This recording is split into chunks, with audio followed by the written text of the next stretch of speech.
ની હાલત કફોડી બની છે ત્યારે ધોરાજીમાં ડુંગળીના ખેડૂતોને રાતા પાણીએ ડુંગળી રડાવી રહી છે। માવઠાના મારથી ખરીફ પાકમાં નુકસાન બાદ જગતના તાતને ડુંગળીના યોગ્ય ભાવ ન મળતા માથે હાથ દઈને રોવાનો વારો આવ્યો છે। ત્યારે ધોરાજી માર્કેટિંગ યાર્ડમાં ડુંગળી ₹2 કિલો વેચાઈ રહી છે, જેથી ખેડૂતોએ ડુંગળીના પાકમાં ખર્ચો કર્યો હતો, પરંતુ કશું જ હાથમાં ન આવે તેવી સ્થિતિ સર્જાઈ છે।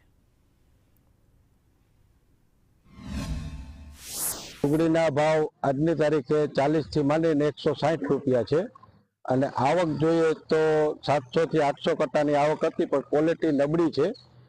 કમોસમી વરસાદ પડવાથી માલની અંદરમાં નુકસાન વધારે છે અને ઉગાવાનું પ્રમાણ છે ડેમેજ છે, જેથી કરી ખેડૂતોને પોષણ ભાવ મળતા નથી।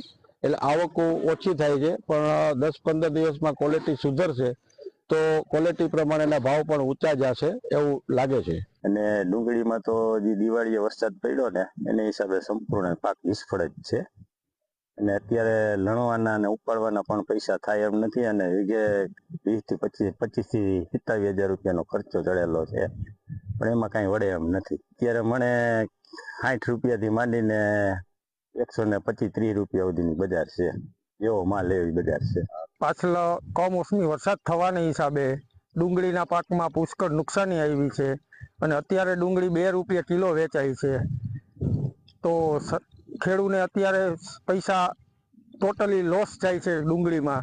તો સરકારશ્રીને નમ્ર નિવેદન કે ડુંગળીના પોષકક્ષમ ભાવ આપે અને ટૂંકમાં ડુંગળીના વાવતા ખેડૂતોને સહાય આપે।